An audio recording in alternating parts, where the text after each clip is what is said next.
Introducing National Streaming Sports, live and on-demand sports talk programming that you can access 24/7. For the premier sports talk experience, tap into our Roku channel. Start your mornings with Mac and Jack covering all the weekend sports action. Then pour a cup and enjoy all the sports you can drink on the Coffee and Sports podcast. At midday, talk sports from east to west on the Coast to Coast podcast. Followed at night by some hot girl talk with Prim and Proper Sports featuring Sonja Pearson. Talk boxing on the Gloved Fist. Yankee fans tune in for Start Spreading the News. And there's more on the College Sports Huddle and Sports Scope with Robert Butler. There are 20 podcasts in all and 70 weekly shows giving us a 3.4-star viewer rating. To find us on Roku TV, search for National Streaming Sports on the Roku search bar. Click on the logo and you're in. National Streaming Sports, live and on-demand sports talk for America. Good morning and welcome to the debate show. I'm here with Jack and JTrain. Good morning, gentlemen. Happy Saturday, everybody. Hope you're doing great. As always, we have some nice questions today to present. Hottest topics that are debatable at this time of the season. As we know, the NBA playoffs continue to go on regardless of the Celtics literally getting, the game last night, guys, was absolutely horrible. Single-digit points by all the big guys was crazy. And I mean like 9 and below for everybody. And so the Celtics have now gone home for the season, and the Knicks are moving on to face probably the Pacers coming up here soon. You know, it was a garden party yesterday. It was like a celebration, like a New Year's Eve thing. I mean, the Knicks asserted themselves. You knew they were going to win the game. You kind of wonder, had the Celtics been healthy? Had Jaylen Brown not gone down with the injury?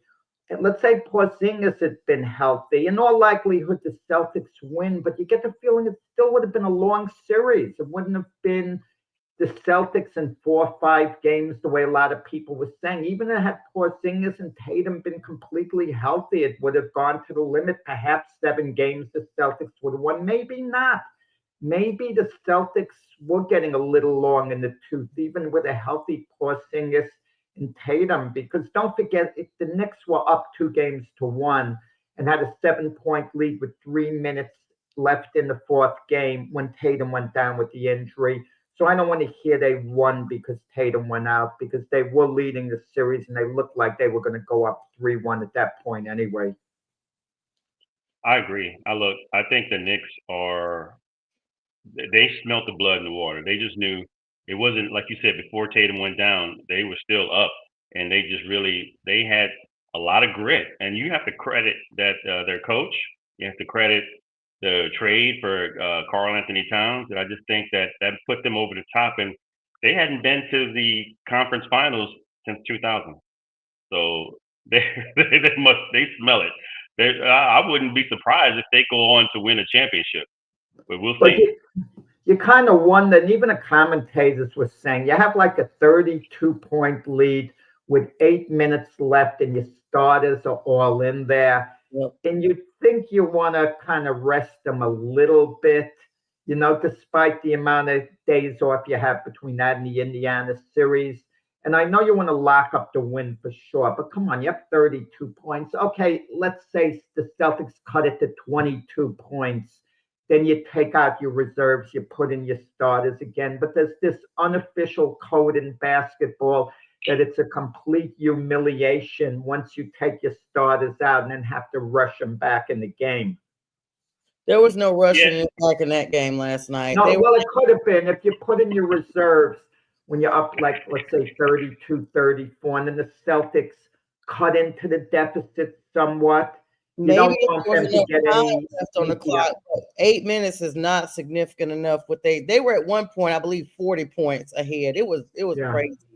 There was no coming back. At the same time, you have to kind of attribute that to Tibbs, his MO. He never takes players out of the game. I mean, he always keeps his players in the game. But now, mind you, I agree with you. I think if you have such a significant lead, you need to start resting your player. Mm-hmm. And then, but I guess they wanted to put the foot to the throat on this one and make sure they close it out. Like I said, and like you guys said, good morning to you, B. Strilla. Good morning. Thanks for joining us. they smelled blood in the water because every game everybody was talking about, oh, Boston really double played to come back. They were down 20 points and they came back and overcame. This was the game that they made sure that was not the headline this morning. There would be no coming back because the deficit was so big, it was unsurmountable.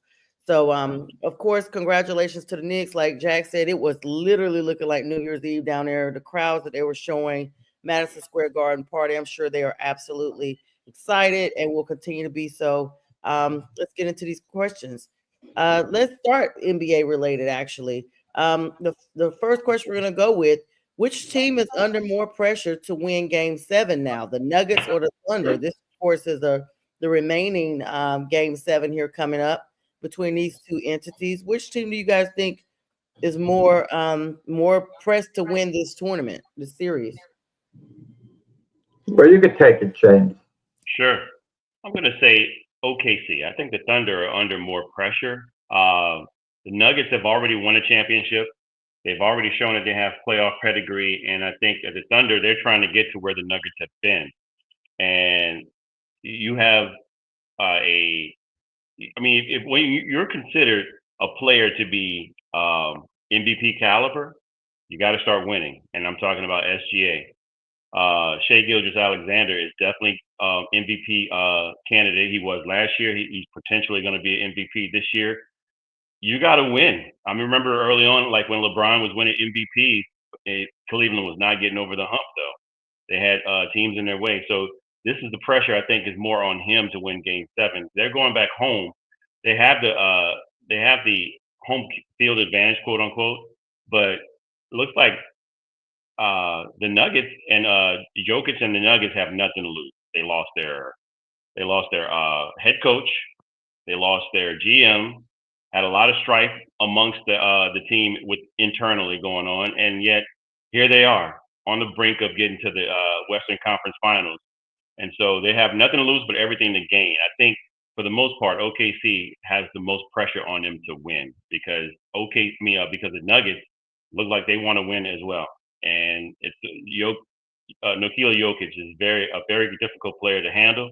And he's got looks like Jamal Murray is playing better, finding his stride, and the other guys are starting to get better. So you got the pressure on you in OKC. I disagree. Which team will go home and rationalize a little more? Well, we'll get them next year. It's going to be OKC. OKC kind of has their future in front of them. Obviously, you want to win now because you never know what could happen later on.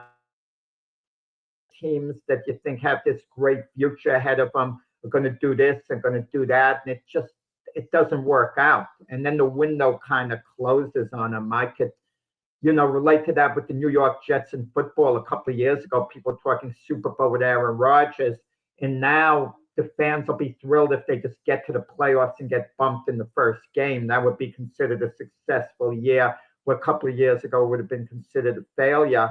And I just think OKC, if they lose to this Denver team, they've lost to a veteran team and they've lost to a championship type team. I know Denver didn't win it last year, but they won it the year before.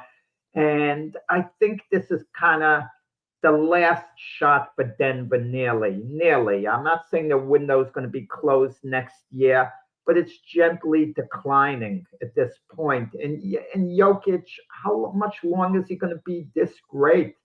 It seems like he's dragging a tired body up and down the court. The man doesn't look like he has any athleticism. I'm going to tell you, if you put Jokic in those films in the 1960s and look at him and tell people he's a 1960s player and look at him move, you'd laugh and you'd say, he couldn't hang in the modern NBA today, Jokic. He has no athleticism, no this, no that. He's just merely a great player. I mean, that's it. One of the best of all time. And I feel, and to say Denver has nothing to lose because they made a coaching change. They made a coaching change because they have plenty to lose. They lose this, they come back next year. Do they think they will win it? No, but maybe they'll think they could win it. But OKC comes back next year. They're going to think they will win it next year. And good morning. Let me Go just ahead. interrupt real quick. Good morning to Bo. I mean, he's up super early on the West Coast. I mean, it's what, Wow. 5 o'clock over there. Good morning, Bo. Checking in. Good morning to Richard as Well, well.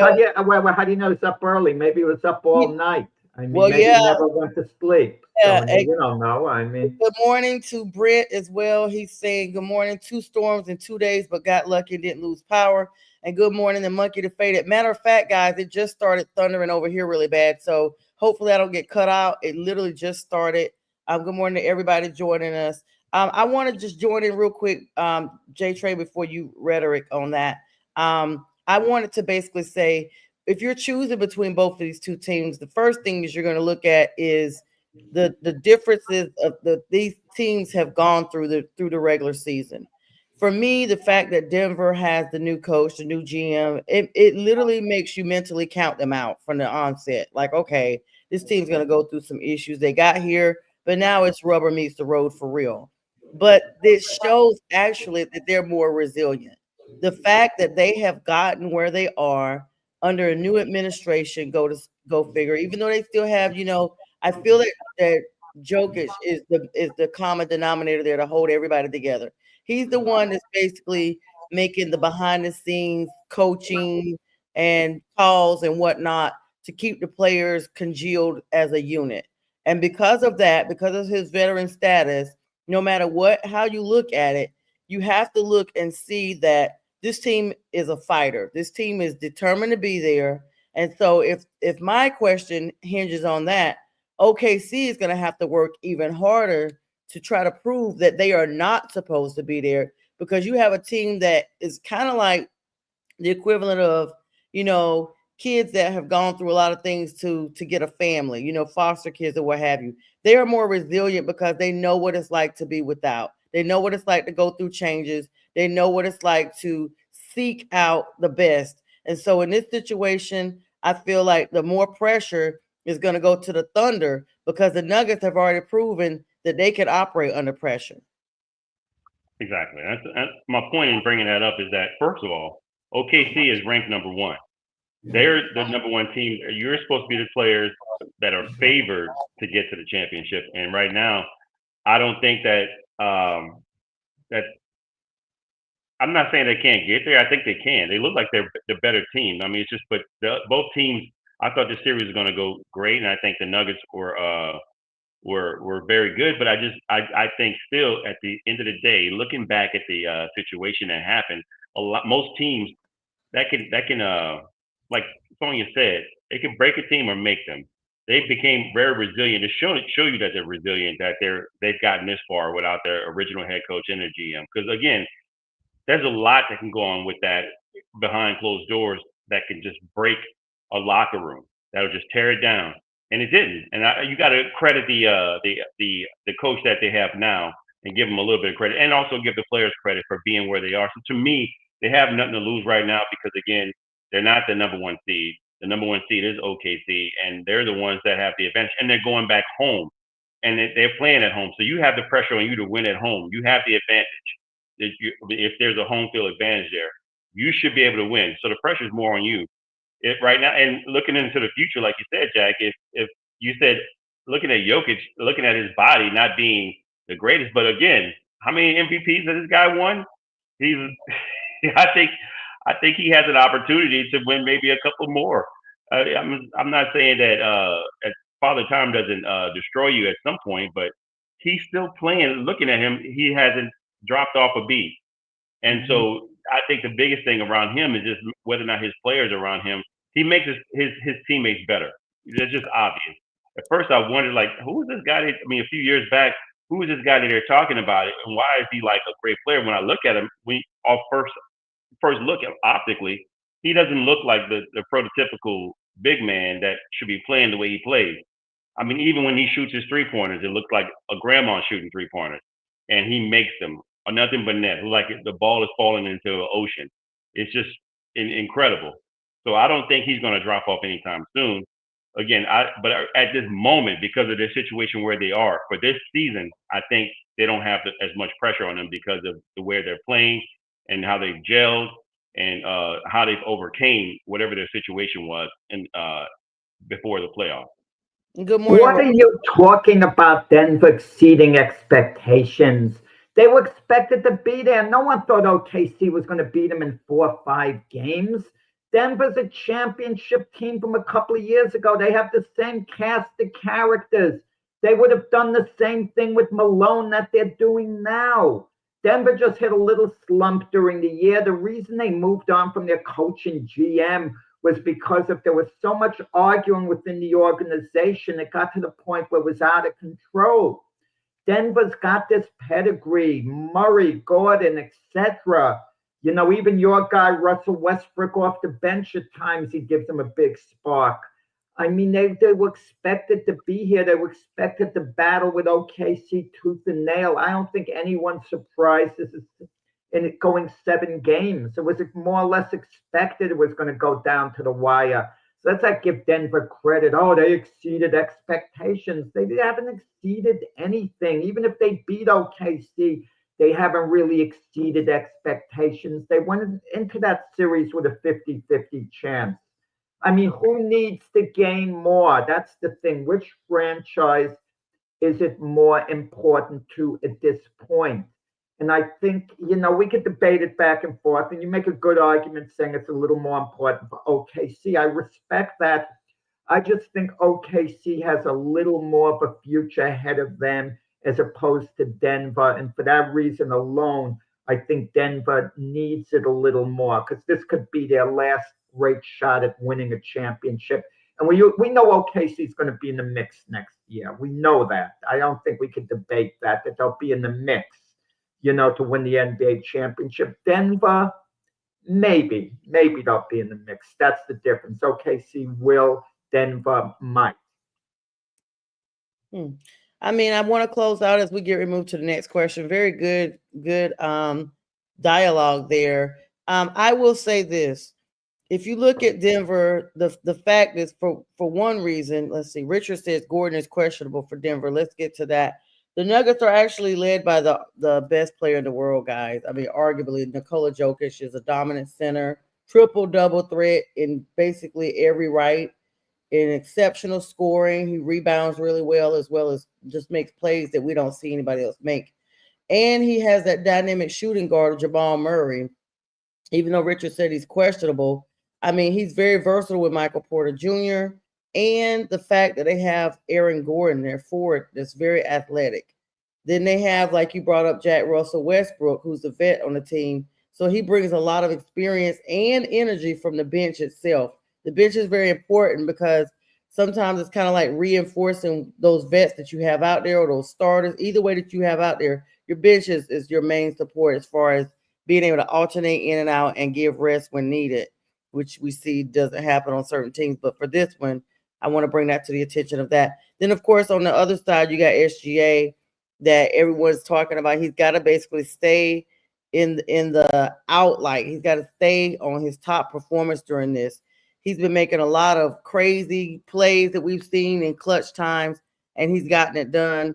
He's young. He's talented. So he brings a lot of youth to that team and bringing and backing Jalen Williams. And, of course, let's not forget about Chet Holmgren that's there, the shot blocker. And they have that tenacious defender, Dort. So the fact that Oklahoma City Thunder has that youth on their side, you kind of may want to swing the pendulum in the other direction because Denver, even though they have some youth on their team, it's not as youthful as OKC. And, you know, the NBA is not for long. So they're long in the tooth. They're going ahead. And this is their time to overcome this Cinderella story, honestly, guys. All right, let's move on to our next question here. We're going to keep it NBA related. Should the Dallas Mavericks keep the number 1 pick or trade it for an established star? Now, everybody knows June 25th is going to be the draft for the NBA. It's projected that Cooper Flag will be going to the Mavs because he is projected to be number 1. And so the question is, should they keep it or trade it? Like, if they trade it, it's a guarantee pretty much that Cooper is going to go to a different team. And then the other part that wasn't really presented, what would they trade it for? Oh, they absolutely have to keep the pick. I mean, I don't want to hear this talk. Well, they could get an established star. and they can challenge for the championship. Because let's say that happens, chances are they could challenge for the championship, and the odds are they'd still come up short. We've seen this routine before with Kevin Durant going to Phoenix, joining Devin Booker, Bradley Beal. It doesn't work out. So Kyrie Irving is coming off his injury. Let's assume he's going to be the same next year for argument's sake, okay? Let's assume even Anthony Davis is going to be healthy. And let's say, I just mentioned Phoenix. You could trade the number 1 overall pick, let's say, to Phoenix for Devin Booker, and he comes to Dallas. It looks very appealing, but you don't know what the chemistry is going to be. You know, the Mavs were given a gift from above, you know, getting Cooper Flag. They traded Luka. Now they got a new idol, Cooper Flag. I mean, it's more than just wins and losses. It's the brand. I mean, Dallas didn't win anything with Luka. The best year they had, they went to the NBA Finals, didn't come close to winning, got lost in 5 games. They weren't considered coming back this year with Luka any more of a serious championship caliber team than a number of other teams in the West. They had no edge on the other teams in the West. And now the Dallas fan base, they have Cooper Flag. I mean, and let's not forget an X factor. He's a white player. Let's not forget that X factor. It does exist. The majority of fans, they're white, and they're asking for winning team first and foremost. Believe me, if they could have Michael Jordan, Larry Bird, they would take Michael Jordan. So don't get me wrong on that. But Cooper Flag being a white player adds to the appeal of the brand of your franchise, like it or not. It pains me to say it, but that's a reality, you know, in sports. And he's a heck of a good player. Let's look at Cooper Flag, the best player he might be and the worst player he might be if you keep him. At best, let's say he'll be another Kevin Durant. But at best, I don't think he's going to be better than Kevin Durant. Kevin Durant's terrific, future Hall of Famer at best. At worst, he'll be like a Mikal Bridges. At worst, about that caliber. Maybe we could agree on that. He's not going to be a flop, Cooper Flag. He'll be at worst like Mikal Bridges. So you'll have a steady starter for years who's going to be a really good player at worst, okay? And this is a gift. You lost Luka, but now you're re-energized if you're a Dallas fan. You got Cooper Flag. Are you kidding me? And you're going to trade an 18-year-old for someone 30 years old to so like Giannis and give away all those years? I mean, come on. Like you say, Sonja, it's a no-brainer. You take Cooper Flag, case closed. The town loves it. As much as I love Sonja saying no-brainer all the time, since Jack, I don't necessarily think this is a no-brainer. I like the argument that Jack presents. I thought of it myself because I think this is the best question of all the questions that we have today, and I really disagree with you. I almost strongly disagree with you, Jack, in regards to this, because I think if I'm thinking from a business standpoint, I like the idea and it sounds sentimental to bring in a player like you said. I believe the color factor does play some role in it. And you replacing, but are you necessarily replacing the player in Cooper Flag that you have no idea how he's going to be in the NBA with an established player that you traded away in Luka Doncic, regardless of the issues that you think you might have had with him and how you saw his future with Dallas? You don't know. And the number 1 overall is a haul if you trade it away. Forget an established player. What can you receive from that for future assets or for some of the, and for players? Let's just say don't take on a major player like Giannis or something like that. Because what do you have already established in Dallas? You have a 33-year-old Kyrie Irving, who's going to be 34 next year, midseason. You have a 32-year-old Anthony Davis, who's going to be 33 next year, midseason. You have a 35-year-old in Klay Thompson, who's going to be 36 in February. All are injury prone. All of us have injury history. Is that what you want to base your future on taking a player to play alongside with these players to try to win now, or go ahead and rebuild? I think it's almost time to say that Dallas might be in the mindset of rebuilding. So they want to acquire assets. So to trade your first overall pick, you are going to pull in a ransom, because you didn't do that when you traded away Luka Doncic. You got AD. Don't get me wrong, mind you, but how did that transpire this season? It was a little bit of bad luck, but you already know what you were getting when you took him, and you only took not a 2026 first round draft pick. You took a first round draft pick 2029 first round draft pick for the Lakers. So you don't know what you're going to get then. That's in 3 years from now, 3 to 4 years. Excuse me, 4 years. So we have no expectations on that just yet, and so you might want to acquire some future assets that are more tangible, that are something more that you can see right now. So I would say, for me, if I'm the GM, whoever it is right now, I don't know who it is, or if I'm the owner of that team, I want to start from ground up. I can't just go off emotions and feel how the fans feel. For right now, what they did with Luka, we don't know. We don't know where Cooper Flag is going to be. Like you said, at worst, he can be a Bridges. We don't know. He could be better than that. I think he's going to be better than that, honestly. But I just don't think that I want to go into this eyes wide shut and just hope that things work out with the current staff that I have right now. I may want to. I mean, especially Kyrie Irving. He's just coming off the ACL at 33 years old. He's got a $43 million option to opt out in June. So you don't even know if he's going to stay or not. So that's another thing. So I would rather, again, let these older guys go. I mean, or keep them on until their contract, or maybe trade them off and just rebuild. Maybe it's time to rebuild. And so I would trade that first overall pick. It's funny that you both actually talk about those two situations, because that's exactly what you have to look at. You have to look at, is Dallas wanting to win now, or would they want to rebuild and invest in their future? The fact that if they're in a win now mode, then it would make sense with their current veteran people they already have to basically use the number one pick to get another veteran, excuse me, like on a Giannis level. He's been open to being traded as of late, and that would bring them their big star to win now.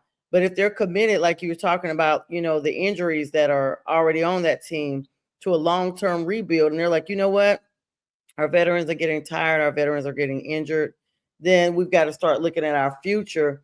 And they bring Cooper Flag in and build around him with other youthful talent in future drafts as well, then it would make more sense to keep the draft pick as it is. So, and then you have to look at, is he going to be, this is the biggest factor, what's Cooper going to look like in the NBA? We see this all the time in the NFL. Even though he's considered to be a great prospect and a safe prospect to come into the league, every single draft pick is different when they come into the league. And and with that being said, they carry this inherent risk when they come in that basically they may still be a bust. It's like buying this nice car that is a brand new car. I'm talking about no miles on it whatsoever, but no one's driven it. When it comes to the NFL, only person that's driven it is the manufacturer over to get on the truck to take to you, and you're buying it and you hope it works because it's shiny and it's beautiful, but it may not work. Cooper Flag isn't going to be a bust. That's safe to say. At worst, he'll be a good player, just another good player at worst. I gave an example, Mikal Bridges. He'll be good enough to start and help a team at worst. At best, he's going to be, the face of the NBA at best, if it all comes together. And if he winds up being the face of the NBA for someone else, and you trade him away, could you imagine you have Dallas, you traded Luka and Cooper Flag away, and if Cooper Flag's a mega star, and you just don't do that. Dallas is down in the dumps about the Luka situation. And now they're giving this gift to get Cooper Flag. It lifts them up again. It lifts them up again. The only danger is what I don't like, the Kyrie Irving X factor. If Kyrie Irving, when he's in a position of power, he handles it poorly. He wasn't in a position of power in Cleveland because he had LeBron James, who was the guy. So he didn't have the big voice. Okay, he was in the position of power at Dallas before when Luka was there, because Luka had a bigger voice. So Kyrie had to tread lightly. But when you put him in a position of power with like the Celtics for a while and at Brooklyn, it was a mess. It was a mess and if you let Kyrie take Cooper Flag under his wing, I don't like that. I don't like that because even though I'm sure Kyrie's intentions would be honorable, you got to allow Cooper Flag to do his thing. Allow him to be a star right off the bat if he's capable of being it. I'm not talking about personality wise, ego wise. If he's good enough, don't hold him back. But I don't want him to wind up being Kyrie's little brother and Kyrie more or less controlling him. I wouldn't like that at all. I mean, I would say that Cooper Flag, he's shown to me, even as a young player, that he's the clear alpha in the room. If he comes to Dallas, and like you said, and he's there, and those players are still there, you're going to play with those players. I think regardless, I mean, yes, you're going to take somebody under your wing, but usually alphas, they come to the top at some point. I would think clearly he would be the lead dog there in the room. Kyrie has always asserted himself as the B player. He's not. I mean, so I don't think you would have a problem with that. And I think he's grown a lot as well as an individual, as a man. So I would say, honestly, I think, yeah, they're probably going to keep the player. They're probably going to keep that first round draft pick. But if it were me, I just think that they would do better to trade off and get more assets. I just don't think. Again, we don't know what Kyrie's play is based on explosion. I mean, he's a handler, and so an ACL, a soft tissue injury at 33, going into 34, that's really not. Is he going to be the same player? Is he going to be we don't know. We don't know. Is he going to be the same player coming in? So I don't even know if Kyrie's going to be there or not. Again, he has a $43 million option to leave in the summer, so he may leave, especially with what happened with Luka Doncic.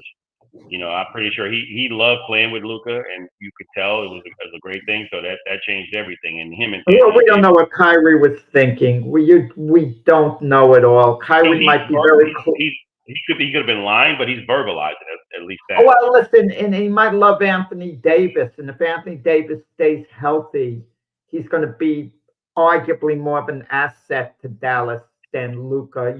Short term.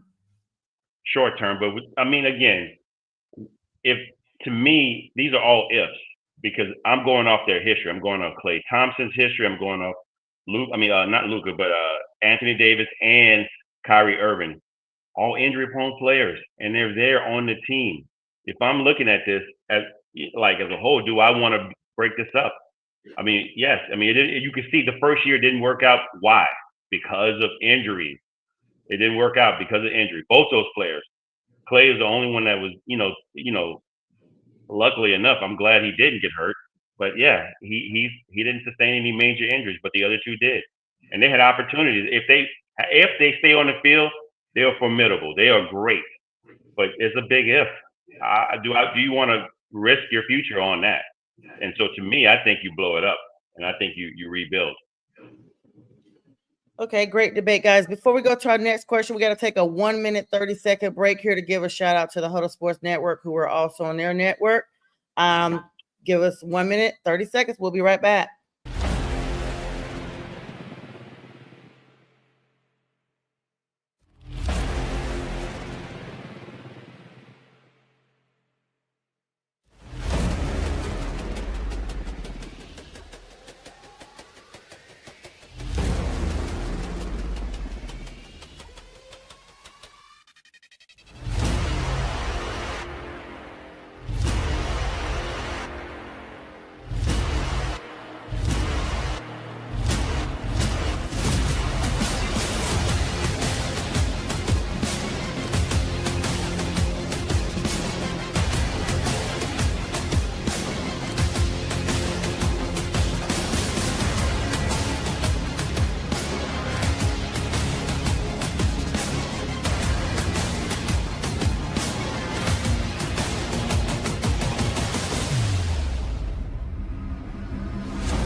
This is a Huddle Sports Network broadcast. You can find us on Roku TV, Amazon Fire TV, Facebook, and of course YouTube. Get all your NFL news here first. All right, and shout out again to the Huddle Sports Network, of course, national streaming sports and elite sports entertainment. All right, let's go on to our next question. Now, this is NFL debated. Now, everybody knows the schedule came out this week. There's been a lot of contracts negotiated. Congratulations to Brock Purdy, no longer Mr. Irrelevant, $265 million contract for 5 years, and he has not won a ring. Speaking of contracts, one of the messier divisions right now is none other in the AFC with the Cincinnati Bengals and Trey Hendrickson. Now, the question has been posed, who's right in this situation? Who do we support? Do we support the Bengals or do we support Trey in this contractual standoff? I will go first on this one because I have really been looking at this all week long, and I feel like there's complex issues on both sides of the ball, no pun intended.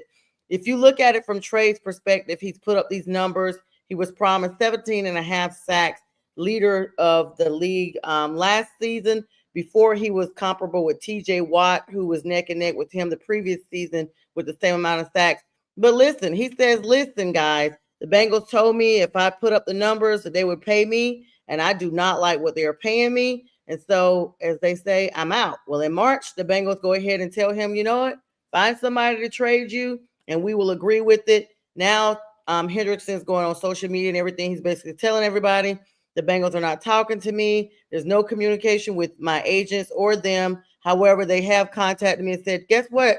You're missing mini camps now. You're being fined every time you're missing mini camps. He's like, oh, so you do know who I am. You do remember me, even though we're not talking about my contract. Now I'm being fined. Well, the Bengals, from their perspective, they're saying, listen, dude, you know we paid all this money to our offensive line. You know we have very few coins. We're in a strict salary cap, despite the fact that Roger Goodell gave additional funds or whoever gave it for the league this year. We just can't fit it into our budgets. We have substantial investments already with Burrow, Chase, and Higgins, and this is limiting our financial flexibility for other positions. Long-term, Trey is 30 years old, guys. He's still young, performing at an elite level. NFL teams got to consider long-term investments with him because of what he's doing, because over time, with that position, of course, he's going to decline with his performance as he ages. So the Bengals have to be, even though they're hesitant right now, I think maybe the best position is for them to trade and get what he's worth. What do you guys think? What do I think? I mean, he has a contract. I am sick and tired of people always taking the player's side in this, because the player has 1 year left on his contract. The team always is supposed to extend it. They're always supposed to give him more years, okay? Until the player can't perform anymore, and then the team is on the hook for 1 or 2 years to give him big money. He signed a 4-year extension a couple of years ago. No one forced him to sign the extension. His argument is, well, the market has changed. The market's always changed. It's always going to go up. You sign that contract at the time to give yourself security. There are rare exceptions to the rule, okay? I can understand if an athlete signs for extremely low money and deals a fiasco, like Magic Johnson signed a 25-year deal for $1 million a year. You wouldn't expect the Lakers to hold him to it for his whole career. Come on, that would be ridiculous, okay? There are rare exceptions. Trey Hendrickson is supposed to get paid something like $18.9 million this year, and then he's a free agent next year. Play the darn year out, have a great year, and then you're on your own. You could sign to the highest bidder. Go wherever the heck you want. The Bengals are under no obligation to extend him at all. As far as them sending him that note, if you don't show up to training camp, you're going to get fined. Trey Hendrickson had made rumblings about not showing up to training camp as being an option. They sent him a private note. They didn't go public saying, if you don't show up, this and that. Then he went public with the private note the Bengals gave him. You got a darn contract you signed for good money still, over $18 million a year, and you'll be a free agent next year. Why should the team take all the risks and not the player? We hear, oh, the player could get hurt and his career could be over. So the team's got to take the risks on this. Come on, I'm sick of it. Play the darn year out. You're free agent next year. We saw what happened with Hassan Riddick. If he sits out the year, his market value goes down. When you're in your early 30s and you lay off a year and don't play, see, he doesn't have leverage. Just shut up and play for the money, which is nice, over $18 million a year. And then you come back and you get it, and then you could become an unrestricted free agent. Yeah, and I agree with Brent saying, the Bengals have alienated their best defensive player. Honestly, they could have handled the situation better. JTrain, you're familiar with this. I just want to say no. The only way Brent means to give him the money. Just give him what he wants. That's what he means, handling it better. Can't handle it better. No, maybe the communication has been the guy who's been going to the media, yapping. I don't agree with that, Jack. This is what I think he means. If they're gonna tell him no, just let that no be in communication. Don't just leave him out there, is what he's saying. Handling the situation better doesn't mean giving in to what Trey wants. JTrain, you're familiar with Trey Hendrickson. And I believe he was a Saint at one time. Yeah, it doesn't seem like he had this kind of drama down there. What are your thoughts on this? Look, I don't think there's much drama here going on. I think unfortunately I don't normally agree with Jack on much of anything, but I have to agree with him on this. Lord, I just think that I think what you mentioned earlier is that they allowed him to go out and seek a trade. And to me, it is deafening. It is deafening what happened. The reason why he comes crawling back with his tail between his legs, because he didn't receive what he liked. Otherwise, he'd be gone. He'd be gone. They would have some team would have picked him up and say, "Oh, you want to get paid this amount of money? We're going to take you because we think you're more valuable at 30, and who's going to be 31 in December." Mm-hmm. I just think, look, I agree that with Jack also, you signed a bad contract. And the market changes. Fine, it does change, but so does your age. Your age changes as well. And you're not a great run defender. He's not a great run defender. You can't put him in the same breath as Myles Garrett, as Max Crosby. Max Crosby also is 27. Myles Garrett is 29. These guys are better and they're younger. So it doesn't play well in his look, don't get me wrong, the Bengals organization is not great. They're not known for handling their players really well with good contracts. But in this situation, it's just an unfortunate deal. Like Jack said, play your contract out, because that's what you and your agent elected to sign and take, instead of taking your talents elsewhere. This is the thing. He could. I think, what I understand, I believe they offered him 25 to 28 million or something like that, and he didn't want to take it. Mm-hmm. I think don't get me wrong, I don't know what the guarantees were. The Bengals, they always have little hidden things with their contracts, so the guarantees might not have looked that great. But I think what they offered him was between 25 to 28 million a year. And if I'm the organization, your age still becomes a factor. There's no way I'm signing you to a 5-year like Myles Garrett, or if Max Crosby, you got 3 years, I may sign you to a 2 or 3 year contract. And I think the biggest thing is probably the guarantee. And so again, alluding back to them in March telling him to go seek a trade, that hadn't shown itself. And so to me, the leverage goes back on the organization. So now this is his last ditch effort. That's why he's making noise at camp. They're not saying anything else to him because they have leverage. I don't have to tell you anything else. We told you what to go do. Now it's showing itself what your value really is. And this is what it is. You come back and play. You come to a mini camp. Otherwise, you get fined. The leverage is there. That's just what it is. Yeah, Brent confirms it's the communication, Jack, that he's talking about. He said, how much does he want? Of course, Brian saying, I don't know about teams not wanting to trade for him.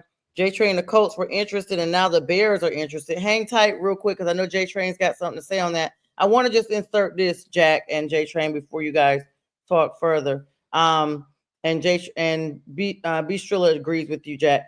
Let me tell you guys, you want to know about this contract.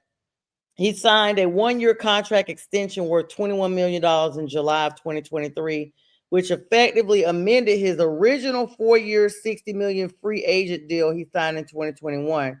For this season, the upcoming season, he's scheduled to have a base salary of $15.8 million. So it's not even 18. However, he has a cap hit of $18,666,668 for the Bengals in 2025. If he were to be released or traded before June 1st, this is a critical date, which is coming up in a couple of weeks. If he's traded or released, the move would result in a dead cap of $2,666,668 for the team, while generating a salary cap saving of $16 million. So this is why the Bengals is like, you know what?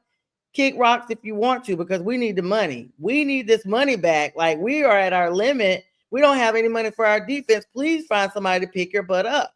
It's widely reported that he is unhappy with his current contract, and he stated he will not play, guys. This is going further now than just not showing up at minicamp. He's like, I am not going to play one single snap under this current contract. So now he's holding out, and this is what's the bigger picture, because now you're missing mini camps, then you're going to be missing OTAs, then you're going to be missing your preseason. How long is it going to go on? Get out of there. You are now making this locker room toxic over some money. This is going to permeate through an already frustrated defense who has no money of their own, and they're going to be like, hey, he's over here holding out. What's to prohibit other players from starting to do the same thing, guys? That's all I'm saying. And to go back to what B. Strilla said about those two teams that want to trade for him, I'm not saying that teams don't want to trade for him. I'm just saying when you attempt to trade for a player, there has to be negotiations before you trade about the contract. And I'm pretty sure the numbers that he heard were not the ones that he wanted to hear. Exactly. That's why he came back. So there's no reason that I would trade for a player and give up assets if he's not going to go for the money that I want. Yeah, I'm sorry. Say it again. You put it great, JTrain, when you said came crawling back, because it's like the grass is greener mentality that we always talk about growing up. You know, everything that you jump out of, you might jump out for another job that looks better. You might jump out for another relationship, better friend, better significant other, and then you find out this person is just as bad, or this job is just as bad as the one you left. I wish I could just go back. You know, this is what's going on, and I hope it doesn't get as far as guys holding out, because that's going to be really bad. That franchise is already, I don't know, they invested all this money in their offense, and now they have this type of problem. It's not going to matter. I mean, Jack, don't you agree? This kind of problem is going to permeate. Yeah, the holdout isn't going to work. It's rare that a holdout works. It worked. The last time I remember it actually worked was in the case of Emmitt Smith. The Cowboys lost, a couple of games in the beginning of the year, and then Jerry Jones worked out a deal with them. But, Emmitt Smith was such a part of the Cowboys, there was never any serious talk about him going elsewhere. He eventually did at the end of his career, but that was a different situation. Yeah, let's move on. A good debate on that one. We can go on that one all day. Got a couple more questions here. We want to plug them in. The first one is baseball related. You guys know this is rivalry weekend. The inner cities, the Mets and Yankees are the big topic today. Subway Series. Juan Soto returned last night to Yankee Stadium after leaving as a free agent from the Mets. Were the Yankee fans justified in giving him the type of reception that they did, guys? Absolutely. And I had a different feeling until we got to game time, believe it or not. I was hoping, even though I knew this wouldn't be the case, the Yankee fans, and I'm amongst them, would take the high road, maybe just give him a very light applause, extremely light, let it go, move on. I knew that wasn't going to happen. I wasn't being naive. I knew what was going to go down. But then the game's beginning. I'm watching on TV, and I find myself ready to boo the guy, too. Okay? To boo the guy, too. I understand it was his right to go elsewhere and do whatever he wanted as a free agent. But at the end of the day, the offer between the Mets and the Yankees was minimal. And you didn't want to be here. You didn't want to be here, and you were given basically the same offer to go elsewhere. And all these bleacher creatures in the outfield who used to cheer for Soto, and they used to be yelling, "Re-sign Soto, re-sign Soto." And the Yankees made every effort to do. They went over and beyond. When he took the outfield, I thought it was great what they did. They all turned their back on him. They didn't boo at that moment. They just turned around. You know, you turn our back on us, we turn your back on you. Soto never bought into being a Yankee. He was there 1 year. He was given all this love and adulation, and he just, and he didn't want to come back. But I think Soto got a little idea yesterday. There's nowhere like Yankee Stadium to play ball, and I think he's maybe realizing it now. If you're a performer, you know what the difference is? If you're a mega star basketball player, if you're LeBron James or Michael Jordan, and you have your choice between playing at Madison Square Garden or the Barclays Center, New York, it's different. It's both New York, but there's nothing like MSG, and there's nothing like Yankee Stadium. And they had every right to boo him, but they can't get vulgar. I totally disapprove of anyone who's cursing them. And if it's done in a hateful way, I disapprove strongly. Just boo them within sports. Boo, boo. We don't give a darn about you anymore because you didn't give a darn about us. Yeah, I mean, Juan Soto going out. Aaron Judge even spoke out and said he tried to do his part to keep Juan with the Yankees, but then some of his other teammates came out and said they weren't surprised that he went. I mean, I kind of look at this as going to your rival. I mean, I always say this: there's an NFL example that JTrain will respect. I remember when Ted Ginn Jr. was with the Carolina Panthers. Next thing you know, he's floating over to the Saints. I was disgusted about it. I really was. This was before I even met you, of course, JTrain. I was like, how dare you go to the enemy? Like, I just, there's of course been some notable players that have moved between the teams, some kind of just regular players, but your stars, your big names, they should never go there. But then sometimes you look at it, you have to go where the money is, Jack. Well, let me just say an example. Johnny Damon was an iconic Red Sox player. He signed as a free agent with the Yankees, the arch enemy of the Red Sox. But the Yankees offered him $52 million for 4 years. The Red Sox offered $40 million for 4 years at the time. Significant money, $12 million more. He went with the money. Then when he comes back to Boston, they booed him, and he was an iconic player. He was so hurt by that. He wanted nothing to do with the Red Sox again. And when the Red Sox tried to trade for him late in his career, he had a no-trade clause. He refused to go back to Boston. That's how hurt he was by them booing him after all he'd been through. He took it very personal. I mean, you New Yorkers, y'all have a dedication, a loyalty code that is like none other up there.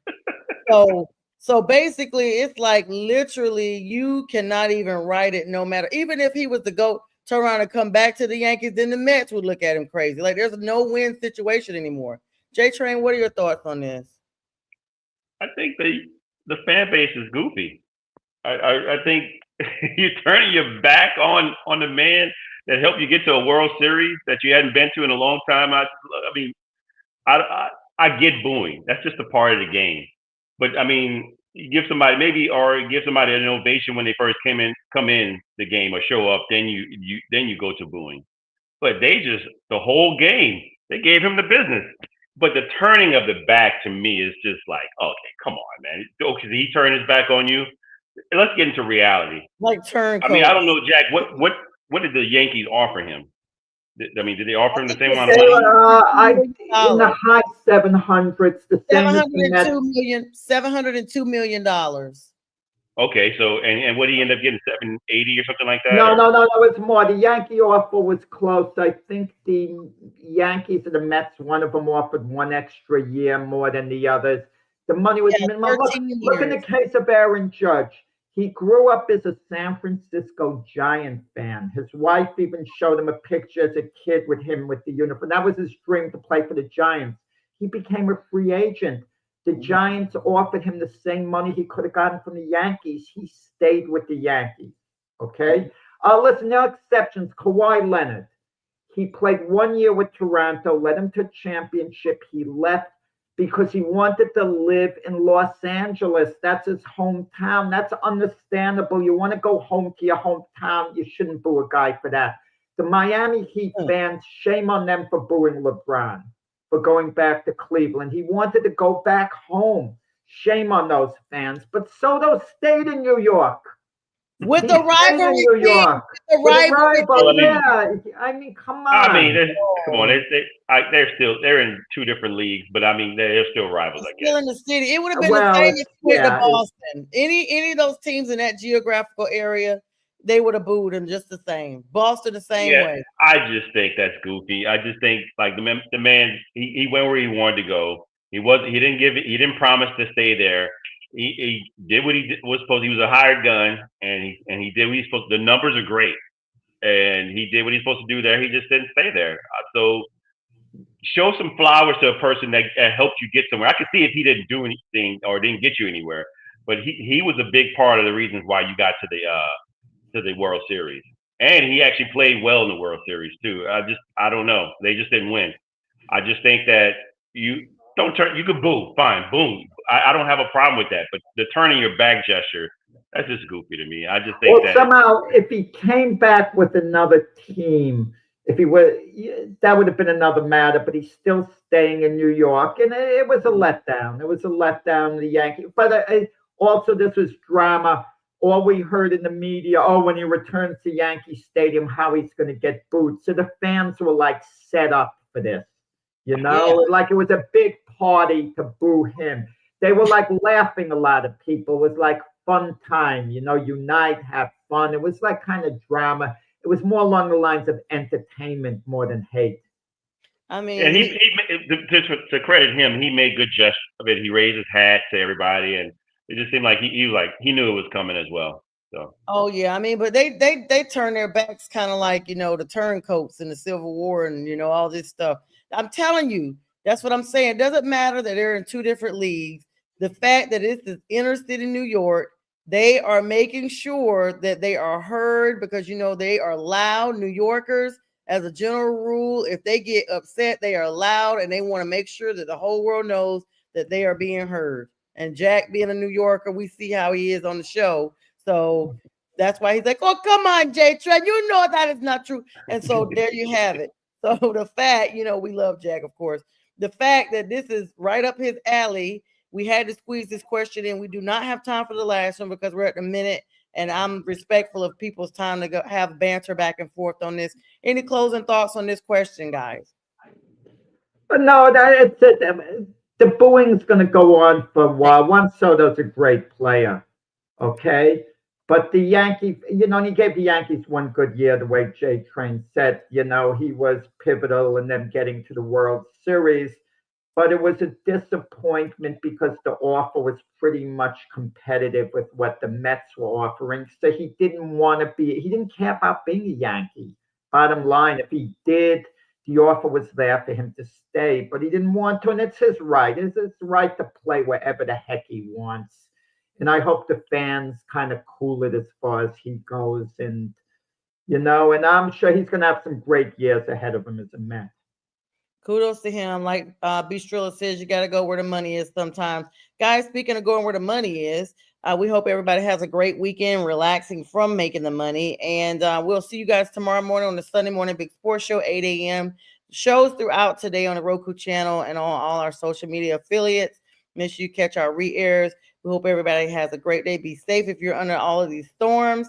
And we will see you guys really, really soon. And thank you again for all the likes, loves, and shares. Good day.